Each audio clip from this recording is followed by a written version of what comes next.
Thanks to Melbourne Jewish Book Week, to Plus 61J for sponsoring this event. And it's my great honor to introduce you to a writer whose head I've been living in for the past week, but even before that, voraciously reading through Colum's books. I've read some of them before, but perhaps I should say it in the other way, that that Colum has been in my head through all of his writings. And I could spend this time introducing the whole session, introducing Colum, because he's the recipient, firstly, of so many awards. And I'll read, there are many places where I can get your bio, and I'll do it by also advertising the book that we're going to be focusing on today, which I have learned to pronounce, Apeirogon. And so just beginning with your prizes before I go on to your books. You've won a National Book Award, the International Impact Dublin Literary Award, the Chevalier des Arts et des Lettres, and the 2010 Best Foreign Novel Award in China, an Oscar nomination. And you've been elected to the Irish Arts Academy, the American Academy of Arts and Letters, and you're the head of a not-for-profit, which we're going to be talking about, Narrative 4. But more importantly than that, all of these well-deserved prizes are an outcome of Colum's books. And so I don't have them all here. You've written 7 books, and 7, I think it is, and 3 short story collections at least. So I'll hold them up. This is a good way to promote it. Loved it. Transatlantic, Dancer. I think the one that perhaps you've been most known for, Let the Great World Spin, and one I'm going to come back to this because it's interesting to me, which 13 Ways of Looking, and of course Apeirogon. And I just want to start off talking to you a bit about writing, because when we were just chatting off screen, Colum started off, it's in his kitchen. It's it's 6 o'clock now, and you obviously got up earlier than that. And I wish one thing I could offer you is a Melbourne latte. We're famous for those. I know that you're drinking a coffee, and you've moved outdoors. You can hear the birds. I don't know if everyone's just silent for a second. You can hear the birds. And we're going to come back to that, because birds are a major theme in Apeirogon and in beautiful and in your writing. But that's a magnificent, that's not a virtual backdrop. That's a real one. But I would have liked you to have taken us into your bunker. From what I've read, you do your writing in a cupboard, which evokes all sorts of things. I don't know if it's on the floor. And you've also written a book, advice to young writers. You teach at Hunter College creative writing together with expat Australian Peter Carey, so you'll be able to put on the Aussie accent. But if you can tell us about that process of writing and this room that you write in, that you enclose yourself in, the opposite of where you are now. Yeah, well, first of all, thank you so much. It's such a pleasure to be with you. It is 6 o'clock in the morning. The birds are kind of loud. I'm also close enough to a country road. I'm out in Long Island, so there might be some traffic, and if there is, I can head indoors and just let me know if you hear too much background noise, Mark. So. Yeah, I'm out in the countryside in Long Island. Most of the time I live in the city in New York, and I do have a little room which it looks like Ted Kaczynski's cabin, actually, in the woods. It's in the I've designed it with wood and stuff, and there was a little cupboard in there which I discovered was a great place to sit for a while. And so I have a little area, and my kids laugh at me because they say that Daddy's going in the closet right now, but it's a small enclosed space in which I found that I could write. But this novel I wrote it in lots and lots of different places, and it's I suppose the fractured nature of it sort of reflects the fact that I moved a lot while I was in the process of writing it, but also I had to get out of the closet because the way I was sitting, I wasn't able to get up and stretch my legs, and so I had to learn to change my point of entry. So I'm no longer allowed by my doctor to sit in the cupboard anymore. So here I am. Anyway, it's Right. such a pleasure. So, I wish I was.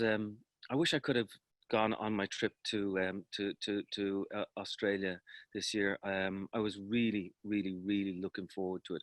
Obviously, with the circumstances and so on, but I will be back. And I just wanted to say one thing. I was reminded when I was talking with some people earlier that you guys, it's 8 o'clock in the evening and you're having your first drink of the day, maybe your first glass of wine of the day, and I'm deeply envious.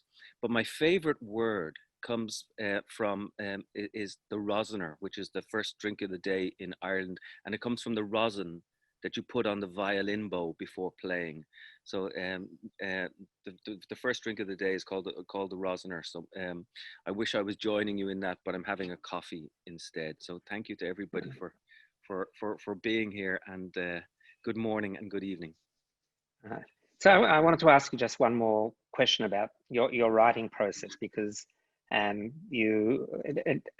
what I was imagining when I read Transatlantic, because there's so much I feel of you, even though your books are based on more often than not on real life characters who you fictionalize, and you have a description of the process of writing, and it isn't the rosin that you use, and it isn't coffee, but in here the character Frederick Douglass, he describes that he uses, do you remember what he uses? Barbells. Yeah. Barbells one after another, and I'll just read, I love reading from your work. First from the floor and then high in the air until sweat dripped down into the wood. He positioned himself to watch himself in the overlooking glass. He wouldn't become soft. It was exhaustion he wanted. It helped him write. He needed each of his words to appreciate the weight they bore. He felt like he was lifting them and then letting them drop to the end of his fingers, dragging his muscle to work, carving his mind open with idea. He was in the fever of work. So you're an incredibly prolific writer, and every one of your books is magnificent. Is it hard work for you in that cupboard? Yeah, I mean, I actually think that writers should have the discipline of an athlete, and that sometimes it's as much work to sit and to do nothing and to achieve nothing as it is to achieve a full page at the end of the day. You have to have stamina, you have to have desire, and you have to have perseverance, and nothing's going to happen unless you're there. So you have to be present for the moment. I mean, there's a lot of things. If I'm working well, I can get up, I can walk around, I can go for a walk, I can do I can do the any number of things. If I'm not working well, that's when I sit and remain and fight it for as long as possible. So sometimes to sit in a chair for 10, 12 hours takes a lot of takes a lot of muscle, in fact. So I like it when it's going well. Right now, I'm I'm still searching for a novel, and so I find myself all day long, fighting and fighting and fighting, trying to get something to come along for me. It's I haven't yet landed upon what I want to do next. I've had a number of false starts, but when I find it, that's when I'll get in a group. But right now, I find myself quite honestly, I'm fighting and looking for something. These are strange times, Mark. I mean, we all know that. Trying to make sense of where we are right now, and how long we will be here, and how we sort of emerge from it, and what happens when we emerge from it is going to be a challenge for the writer. It's the present is so strange that it puts a different light, a different hue upon the past, and I'm looking for somewhere in which to inhabit some of this strangeness and trying to make sense of it. Right. Well, you're no stranger to writing about conflict and about turning contemporary times into something that's larger, into a kind of myth. And I think so much of your writing is born out of conflict. And as somebody said, that historians of the future will be specializing in a different quarter of this year, because so much is happening. But I think we should go right into the book, Apeirogon, and what I'm interested in. We'll talk about the structure of it and some of the themes that repeat themselves in it. But I'm interested in the evolution of it, because I was trying to do some of the detective work, and there's one obvious source for the book, and that is, and it's one that I've got somewhere on my shelves and I can't find it. But it's the Kingdom of Olives and Ashes, the Michael Chabon and Ayelet Waldman compilation, where they invited writers, including yourself, to go to Israel, Palestine, and to write about their experiences. And it's interesting that that was, I think, 2015. Yeah. And it's interesting that your section is called Two Stories, So Many. So already we hear the drum beats of what you're going to write about later, and I think you effectively give voice to the two main characters in Apeirogon. So I'm interested to know, was it the first time you'd been to Israel? Was it the first time? At what point did you get the idea of expanding these two stories into 1,001 snippets that formed something much larger? Okay, if you don't mind, I'm going to actually walk and talk, and hopefully I don't lose you, because I have to actually go inside because there's some noise coming along. I've never done this before. This is kind of no. Maybe you can write a book while you're walking as well. And I'm just going to go into my in-laws' kitchen, and okay, that's better, because I was getting a lot of ambient. I don't know if you were getting a lot of ambient noise. I hope that we're fine. Great. So yeah, I wrote that essay for Kingdom of Olive and Ashes, and I sort of knew at the beginning that I would write about Rami and Bassam. Here's what happened. I'm co-founder and president of an organization called Narrative 4, and we bring young people together to tell one another stories. We're in Ireland, we're in the United States, we're in Colombia, we're in South Africa, and we went to Israel and Palestine with the notion that we would have a look and talk to people and see if the area was a good area for us to to sort of expand into, not as a conflict resolution organization, but in other ways that we can talk about further as we go along.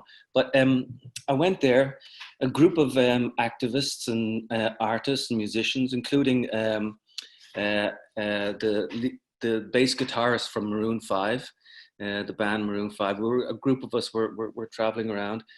Had the most extraordinary trip, but on the second to last day, we went into a town called Beit Jala, and it was like 4:00 in the afternoon. It was a dark afternoon, and just outside Jerusalem, into this series of office blocks, and two men were sitting in this ordinary room, two ordinary men sitting in an ordinary room. And I sat down to chat with them, and within half an hour, everything had changed for me. I say that my heart was cleaved open, and it really was cleaved open. I listened to these stories of these two men, Rami Elhanan and Bassam Aramin, and I knew at that stage that their story would influence me, but I didn't know that I was going to write about them. I went back to New York and I said, I really want to write about Israel and Palestine. and I don't know how to do it. But how do I, as a sort of middle-class, middle-aged Irish writer, how do I engage with that area of the world? And to be honest with you, Mark, I started writing a novel about a Belfast woman, an ophthalmologist, who goes to the West Bank in search of her son, who had gone over there before her. And I started writing that novel because I felt that I could bring myself to that area of the world. And I hated it. I kept working at it because I was at the coalface. But it didn't feel true. It didn't feel honest. It didn't feel as if it was working in any true way. So then I was chatting with my co-founder, Lisa Consiglio, about writing about Israel and Palestine. And she said to me, "Well, what was it about that trip that really that really grabbed you?" I said, "Well, Rami and Bassam, of course." And she said, "Well, why don't you write about them?" And it was one of those moments where I thought, I can't do this. I mean, what right do I have? What do I know? And I also was well aware that that it was going to be a very, very difficult novel to write. But I think it was Spinoza who said, "All things excellent are as difficult as they are rare." I'm a bit of an adventurer, and I like a challenge. And when something gets thrown down in front of me, I sort of take the bit by the teeth. So I did. And so the very first thing, as you so rightly say, was one of the first things that I wrote about was that article for Michael Chabon's anthology. Which is an extraordinary book, bringing writers together from all around the world to look at what's going on in that area. Right. So before we delve into the actual content of Apeirogon and Rami and Bassam's stories, there's one other influence, and I'm not sure if it came before your trip to Israel or after, but you started off with the 2 stories in Kingdom, and then in 13 Ways of Looking, it's a wonderful story. I'm not sure if that was written before or after. I think before. Before, yeah. So you had already. I mean, you in Apeirogon in your writing, you talk about the things that you can't see. I think I'm not spoiling anything for those who haven't read Apeirogon by talking about the last line, but you look out into the into the darkness, because there's an unconsciousness that brings all stories together, and you can't see. But I want to perhaps suggest that with yourself, that you were already adumbrating many of the themes that came to fruition, because in 13 Ways of Looking, firstly, you write very intimately. You're living in Brooklyn now. I'm not sure when you moved to Brooklyn, but it's about a Brooklyn Jew, Mendelssohn, and it's full of Yiddishisms. Meshugana. I mean, you know more Yiddish than I know Gaelic.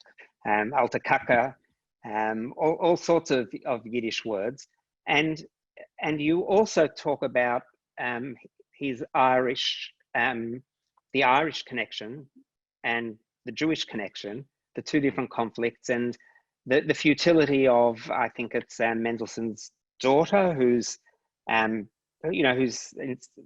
working for the State Department and throwing her hands up in the air and just can't solve this crisis. I'm not going to spend time, I mean, it's beautifully written, but you've already talked about this obsession, or what you might call, from the graffiti on the wall, and the preoccupation with the occupation, and the inability to solve it. So you've been the Jew, the Irishman, living in Brooklyn, and that's before you even went to Israel. So I can see the themes unconsciously working their way through your mind already. Yeah, and in fact, I think it might go back even further than that. You so rightly put your finger on some of my my obsession. You have been in my head indeed, writers work towards their obsessions, but something happened to me. It's over 30 years ago, when I actually took a bicycle across the United States, and I met many, many, many different people along the way. I was out for a year and a half. I rode about 50 miles every day. Started in Boston, eventually ended up in San Francisco. But on one of those occasions, I stayed with a Jewish family. I think it was in Colorado. And I remember hearing about the Lamed Vatnik, and being extraordinarily taken by the idea that there were these people in the world who had to bear the sorrows of the world. And in particular, that there was one of the Lamed Vatnik who would have been forgotten by God, and the line of communication with God was gone. I remember, upon hearing about that, becoming very interested in the idea of Judaism and what was going on, the intellectual adventure of the faith, looking also at the community in Ireland. I realized that I knew my father had been a good friend with David Marcus, who was the literary editor of the Irish Press, who had written about growing up Jewish in Dublin. And of course, then, everything, folds in more and more and more. In my 30s and 40s, the big book for me becomes Ulysses, which, of course, the hero of Ulysses is an Irish-Hungarian Jew. And these things start to braid in together more and more and more. And I have a friend who jokes that the Irish are the lost tribe, and perhaps we are. And then moving to New York, I see the influence of the Jewish culture upon the literary community, upon the intellectual community, and so on, which sort of inevitably sort of led me to go to Israel, because I was curious, and quite frankly, I was also confused. I came out of a novel called Transatlantic, which was largely about the Irish peace process.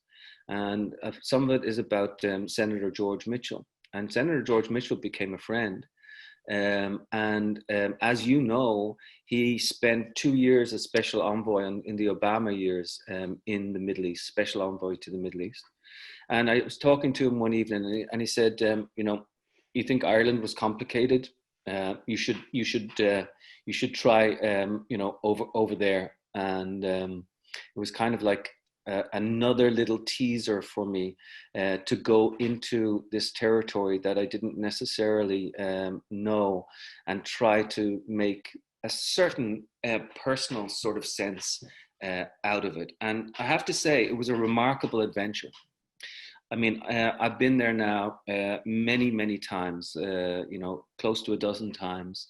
And it has always been, an eye opener for me. And I find myself thinking very much about Northern Ireland, and Ireland also as well, and the idea of a terrible beauty being apparent and on the ground, because it is a remarkable place. With remarkable people on all sides, not just two sides, but all sides, which is kind of why I call it Apeirogon, a shape with a countably infinite number of sides. And I hope to continue going back all my life. I will tell you this, I've written lots of books, and you write a book and you live with it for a couple of years. I wrote a book about the homeless people in the subway tunnels of New York. I wrote a book about the Romani people, or the Gypsies. And after, a year or two, you lose that book in a way. You move on to something else. I will never move on from this book. I feel firmly embedded my head and my heart feels very much embedded with the stories of Rami and Bassam. Right. Well, if Trump fires Friedman, then perhaps you can take his place and come up with a solution. But we might come back if we have time to what your solution is.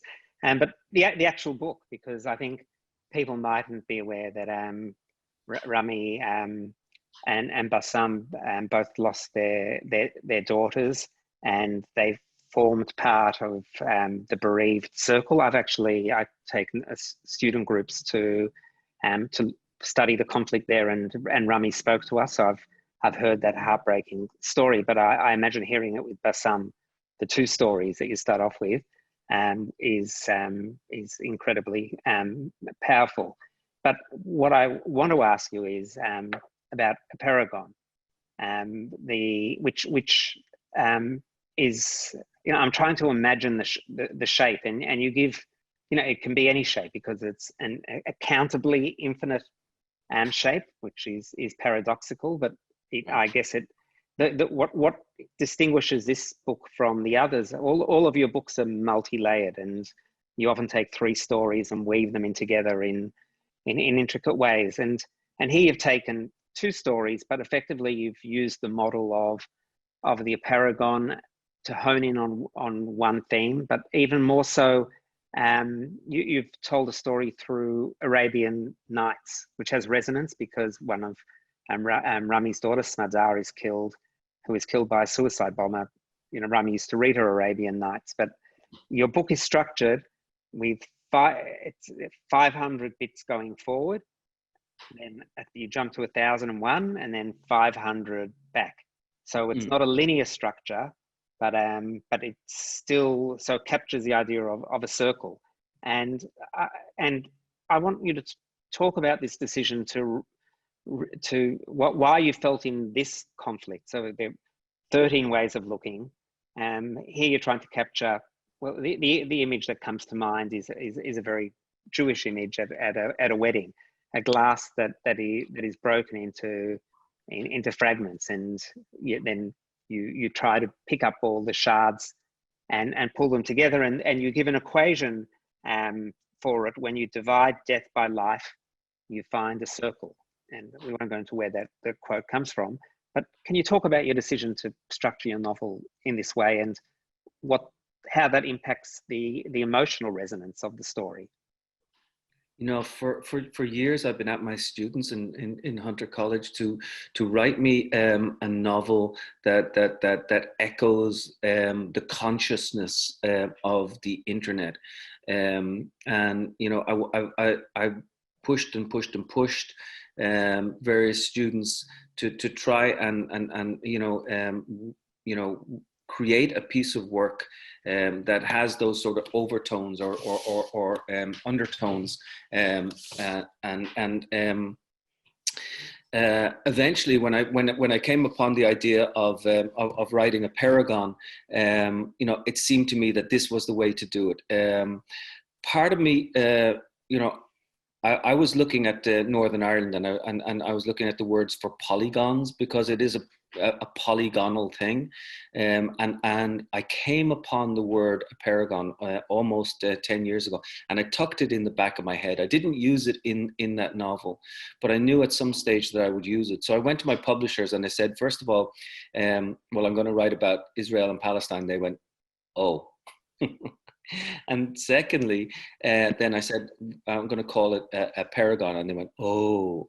And they were a little bit scared by it. I have to say that they've embraced it in the most extraordinary way since, especially in Bloomsbury. They've been really fantastic about the whole thing.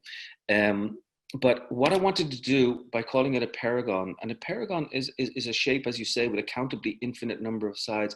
I wanted to say that you're involved in the shape, Mark. Like all the people who are here on this Zoom call, they are involved in the shape of the story of Rami and Bassam. We are we are either we can be complicit in it, we can be empathetic with it, we can be sympathetic to it, but no matter what, we are all sort of involved in the shape, and this is important, especially now. During these COVID times. I mean, I think about where we are and what story it is that we can tell, because I feel two things at this particular moment. I feel completely meaningless. I feel like if I look down upon myself, I'll see a group of molecules bouncing, and that's all that I am. I'm completely meaningless, and things don't mean all that much. At the same time, everything I do, every 6 feet I keep away from someone, every mask that I wear, every door that I enter, every place that I go has meaning, and it has effect. So I have this simultaneous feeling of being meaningless and meaningful, and everything being meaningless and meaningful at the exact same time.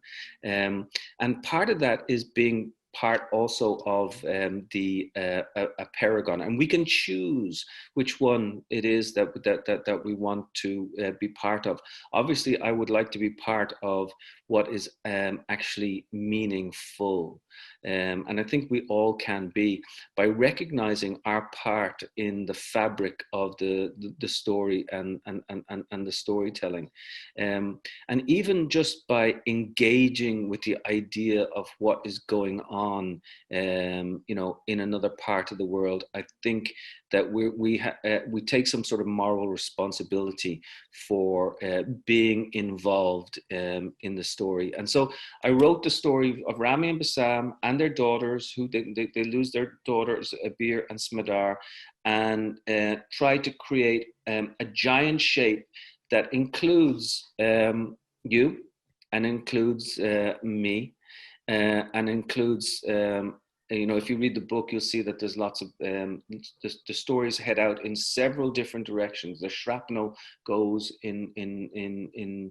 hundreds of different directions, but ultimately always comes back to the stories of Rami and Bassam, to the stories of Abir and Smadar.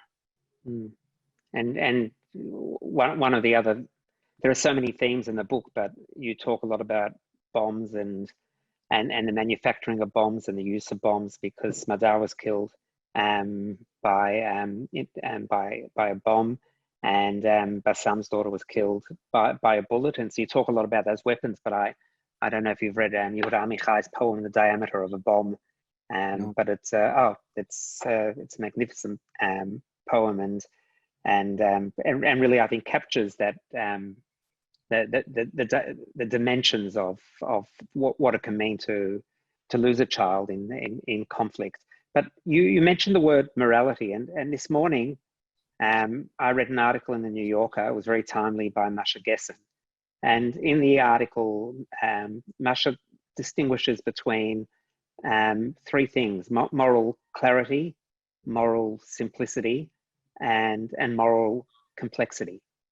And so we know what moral simplicity is. We're witnessing it in our world. But this idea of clarity, of knowing when one stands on the side of the oppressed, as opposed to complexity, which is observing the complexity and feeling that by telling the story of two people who've lost their daughters, that through that story and the complexity and the intricacies of that story, that there is a measure of healing.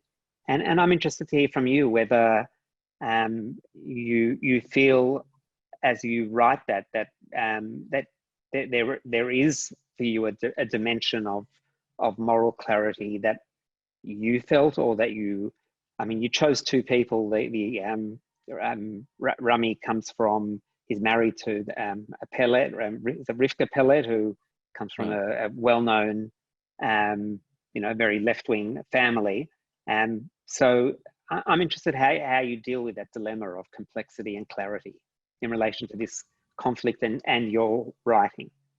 This was an incredibly important thing to me, and one of the things that I want to say is that you know, very early on, I knew that I wanted to acknowledge my own confusion. And I knew that I wanted to embrace this idea that we are complicated and we contain multitudes. I don't know what it's like in Australia right now. I have a feeling that you know, I hear bits and pieces. But part of what has happened in the United States is that we have come indoors.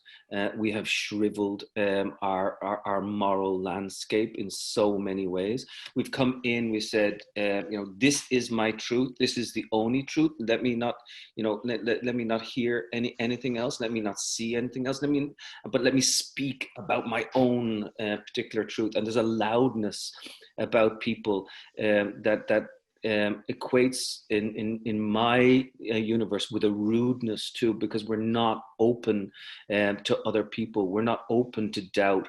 We're not open to contradiction. My favorite words these days are "I don't know." I think we're really scared of saying "I don't know." I think we're really scared of saying "I am confused." I want to know. Um, and that's what I went into this whole book, you know, with an open heart and an open head. And I hope the book feels open at the end. It's not declarative. It's not interesting to me when a writer tells you what it is that you should think. A writer should never do that. You know, that's for other areas of our society. A writer should go in and allow you space to feel free and to look at something in a new and more profound way. I wish in the American political system, as I see it now, that we were more Whitman-esque about who we happen to be, that we could be large, that we could contain multitudes, that as Whitman says, you know, do I contradict myself? Very well then, I contradict myself.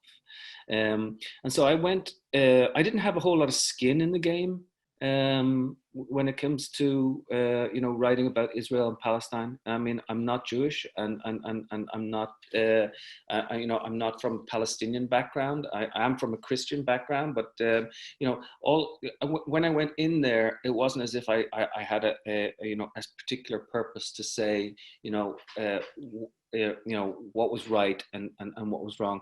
I leave that to Rami and Bassam, and they talk about what is right and what is wrong. But to a large extent, I wanted to embrace some of my own confusion about what was going on, and leave it up to the reader afterwards. You know, and I also think that we're a lot more intelligent than our political parties want us to be. You know, certainly in the United States, that we're, you know, people are either, you know, you're either red or you're blue, you're urban or you're rural, whatever it happens to be. But I think we're a lot more purple, and a lot more dappled and a lot more scuffed than people give us credit for. And I like the idea that literature can scuff things up again, and it's okay for us to be somewhat confused by what's going on. And if we go to Israel and Palestine, we don't have to be declarative about what's going on, but say, I don't know. And there's not a whole lot of room right now for those three words. But I think if we created more room, we would have a much fresher, much more poignant dialogue with one another. Because the whole thing about Rami and Bassam is, I want to know. If I don't know you above ground, I will end up knowing you 6 feet below ground. And that's not a place where we actually really want to be. Right. If I can invite people to start asking questions, I don't, you know, I've got so many more questions that I want to ask you, but I'll look at the questions as they come up. But one that comes to mind is, and you brought it up about, what right do you have to tell a particular story? So, you come from an Irish background, that the Mendelssohn character, the Alta character, but are there any limits to in terms of area, in terms of stories that you wouldn't touch? Because so much of what you write in Apeirogon is about this is one point in the circle, but all stories are interconnected, and they all boil down to our common humanity. And yet, to give you one example, we could talk about the writings here of First Nation peoples, of Aborigines, and we did acknowledgement of country here. And there's one writer, I don't know if you've encountered a writing, Alexis Wright, who wrote Carbon Terrier and Tracker. And she writes in a recent edition of a journal here, Meanjin, that it's an endless battle about who owns the narrative, which is essentially about the ownership of this country and who has the right to speak for it. The stories that have sprung from the original and ongoing land theft create fear and resentment, because whoever tells the Aboriginal story basically tells the story of who they believe owned the land, us or them. So while there's an argument here being made for the universality of stories, there is a fear that writing other people's stories when they've been dispossessed, that there's a kind of colonization going on. And and I'm interested whether there are areas where you would fear to tread, and the slippery slope from that to sensitivities now in America around cultural appropriation. Who can we, who are we, and how do our different traditions connect? This is such a powerful thing, and all those people who are talking about cultural appropriation right now in universities and in the newspapers and in the journals, God bless them, because they are right. I mean, for decades, for centuries, people have gone in, and we have plundered, we have condescended, we have patronized, we have taken, we have appropriated stories in extraordinarily dangerous ways. At the same time, Mark, and this is where I'm talking about like these contradictory things and holding contradictory ideas in the palm of your hands at the same time. There is a form of appropriation that's not about appropriating whatsoever. It's a form of humility, where you go in and you bow your head as you walk into another story, and you say, guess what? I don't know. I'm kind of stupid. I need to know. I need to increase my heart by my engagement with your culture. I need to, celebrate what you happen to be, in order to become a slightly better person, and in order to acknowledge maybe my decades of appropriation and so on. I think it's really important for us not to isolate ourselves into our own story. Whether we be just Jewish, or whether we just be Palestinian, whether we just be Irish, whether we just be Australian. I think we're so much more than one thing. I think if you go back to someone like Edward Said, he would have been talking about that. This idea that we can't just isolate ourselves. If we go into another place, if we go into someone's house, if we go into someone's workplace, if we go into someone's culture with a degree of humility, with the knowledge of our own limitations, not to tell people what to think, but to allow yourself to be sort of, to expand your lungs in certain ways, that's when we become much more powerful and much more engaged. And we have to learn to listen too. I mean, part of Narrative 4, which is that story exchange organization that we were talking about earlier, where we bring young people together to tell one another stories, is something that we actually want to bring to Australia at a certain stage. part of narrative 4 is the beauty of listening. You become me, I become you. I listen to your story, and then I say, "Hi, my name is Mark Baker." And when I was 12 years old, I was walking down the streets in Adelaide or Melbourne, wherever it happens to be, and you become me. And this sort of radical empathy is also an act of. It should really be an act of humility. And I think, if I can teach anything to any of my students right now, it would be to sort of bow their heads and say, allow me the grace of entering your story.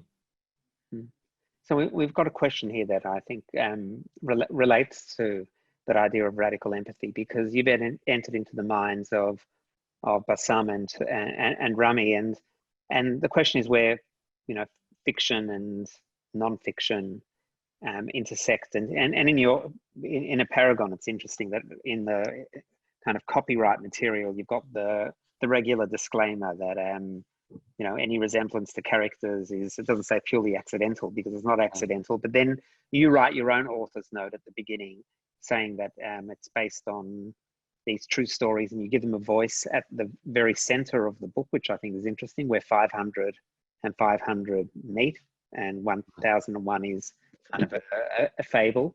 But what does it mean to, I'll use that word, appropriate a character, and to use to allow them to speak, but then to use their voice and to fictionalize their story? And this is a novel, and you've deliberately called it a novel.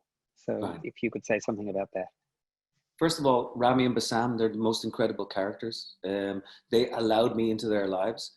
I went and I stayed in their houses. I traveled on Rami's motorbike. I traveled in Bassam's car. They told me all of these stories. But I knew from the get-go that I wanted to write a novel. And what does it mean when you write a novel when people are real? I really hope that people in Australia, one of these fine days, get a chance to meet Rami and Bassam. Because, they are real physical, people who have this extraordinary story to tell. But, I sort of doubt the word fiction, and I doubt the word non-fiction. The real seems to be imagined and so on. But this is a story basically about an Israeli man who wakes up in the morning and he drives to a town called Beit Jala, where he goes to a monastery and he tells a story. He meets his friend Bassam, who at the monastery, and Bassam then drives home. That's essentially what the novel is about. In between, it becomes a sort of a compendium of human experience.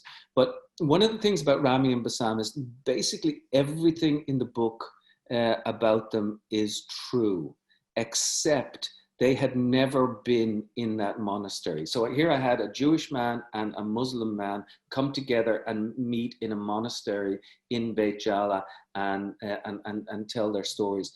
Other little bits and pieces were sort of fictionalized about them, because basically all I want is for the reader to feel their pulse. I want the reader to be alive in their bodies. And one of the other ways where I sort of mess with what's true and what's not true is very simple. Like Rami's motorbike, for instance. Rami takes a motorbike from Jerusalem to Beit Jala. In truth, Rami's motorbike is actually an automatic, but in the novel, it's I give him gears, because I want the reader to feel like they're on the motorbike, and to change the gears, to pull the clutch and to change the gears.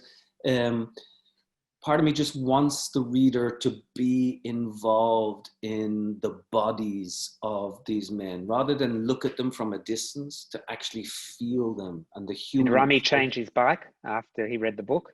No, but he called me up and he was reading the book and he said, you got it wrong. I said, yeah, I know I got it wrong. Because I sort of wanted to get it wrong. I have to say they've been really incredible about the book, because it's a difficult thing to read about yourself, and to give somebody space to write, and they gave me all the space in the world. Now we're going to be going into movie territory, and this is where we go to Australia as well, because I have Luke Davies is going to be adapting the novel for Amblin Entertainment and Steven Spielberg, and Luke is one of your own, a great poet. I've been reading his poetry a lot recently. It's really sort of fantastic. A fiction writer, and also, as you guys know, a screenwriter of Beautiful Boy and Lion and so on. And that's going to be interesting territory to go in and to try and capture this this sort of expansive novel into a screenplay. But if anyone can do it, it will actually be him. I'm looking forward to working with him so much. Right.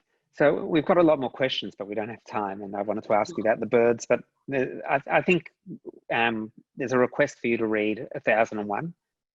Oh, yeah.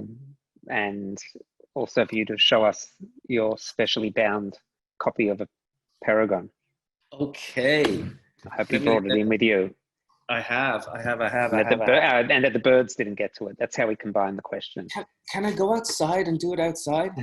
Do we have time? Do we have time? Do you have to cut off at the actual time? Do we have an extra minute? Look, Nick's appeared. We've got time. Don't worry about it. With the birds. And then explain to us about the birds while you're out there. Go for it. Because it's such a strong theme in your book. All right, here are the birds, and there's my dog. There aren't dogs in the book. There are no dogs in the book. Birds. There are no dogs in the book. No, but birds. What's the significance of the birds? It keeps on coming back. Significance of the birds is, when I went to Beit Jala, I found that it was the home of the only bird ringing center in the whole of Palestine. And I didn't even know what bird ringing was. It's about banding a bird and sort of like giving it a sort of identity in a certain sort of way. I'm not an ornithologist, but I was completely taken by the idea of birds, because those birds that were arriving in Israel and Palestine, which is the second busiest migratory route for birds in the world, they were coming from Ireland, they were coming from Sweden, they were coming from South Africa, they were coming from Romania, from Germany, from all over. And it was if we were bringing our story to Jerusalem, to Beit Jala, and then flying off with the story at the same time, so that one story could be sort of everywhere. And that became very important for me in the creation of the book. And in fact, in this particular section, I'm going to give away the magic moment happened for me when I realized who the narrator of the book had. And sorry for the... it's all right. Jumping up and down. The narrator of the book is actually you. And I discovered this only 2 years into the writing of the novel. I was thinking all the time, who the hell is the narrator? Is the narrator some sort of godlike character? I didn't like that notion. Is the narrator me? I didn't like that notion either, because it's just too narrow, too limited. And then suddenly I began to realize that the narrator of the book is both you and me. And that's when I acknowledge that in this particular section, which is in the middle of the book, because you sort of like, you choose to make this your own shape. And so this is section 1001, and it sort of gives away the plot. It takes about 2 minutes to read, so please forgive me. I want to say before I finish this, I really want to come to Melbourne, maybe this time next year, if you guys can extend an invitation to me again. And I want to meet my readers and extend this particular book out into the world. And thank you for giving me the space and time to do so this morning or this evening, as the case may be. 1001. Once upon a time, and not so long ago, and not so far away, Rami Elhanan, an Israeli, a Jew, a graphic artist, husband of Nurit, father of Alik and Guy and Yigal, father too of the late Smadar, traveled on his motorbike from the suburbs of Jerusalem to the Kremazon Monastery in the mainly Christian town of Beit Jala near Bethlehem, in the Judean hills to meet with Bassam Aramin, a Palestinian, a Muslim, a former prisoner, an activist born near Hebron, husband of Salwa, father of Arab and Arin and Muhammad and Ahmed and Hiba, father too of the late Abir, 10 years old, shot dead by an unnamed Israeli border guard in East Jerusalem. Almost a decade after Rami's daughter Smadar, 2 weeks away from 14, was killed in the western part of the city by 3 Palestinian suicide bombers, Bashar Sawala, Youssef Shuli, and Tawfiq Yassin, from the village of Asira al-Shamaliya near Nablus in the West Bank, a place of intrigue to the listeners gathered in the red brick monastery perched on the hillside in the mountains of the beloved by the terraced vineyard in the shadow of the wall, having come from as far as part as Belfast and Kyushu, Paris and North Carolina, Santiago and Brooklyn, Copenhagen and Terezin on an ordinary day at the end of October, foggy, tinged with cold, to listen to the stories of Bassam and Rami and to find within their stories another story, a song of songs, discovering themselves, you and me, in the stone-tiled chapel where we sit for hours, eager, hopeless, buoyed, confused, cynical, complicit, silent, our memories imploding, our synapses skipping, in the gathering dark, remembering, while listening, all of those stories that are yet to be told. So I know Nick's going to speak, but Colum, we really hope that you do make it to Melbourne. We're having a COVID spike at the moment here, and the rest of Australia doesn't want us. But I hope next year that we get to share a Melbourne latte. And the best way of thanking you is through a comment that came up. Somebody wrote, I think Colum is the monastery, and to understand what that means, you not only have to read 1001, but what 1001 means, because you talk about the architecture of the story resembling, you know, not just a monastery, a cathedral, a synagogue, and all the layers. And it's a beautiful book, and I want to thank you for that book and for all the reading that I've been absorbing. And I look forward to you making sense of these turbulent times, and I'm sure you'll come out with something as magnificent. So thank you so much. Enjoy your hot summer day, while we're cold here and go off to sleep. So Nick, thank you. Thank you so much, Mark. No, Nick's frozen. Mark, thank you so much for. Can you hear me, Mark? Can you hear me? Yep. Can you hear me, Colum? Yeah. Yeah. Colum, I just want to say thank you so much for your time tonight. I could have listened for hours and hours and hours. Just to continue.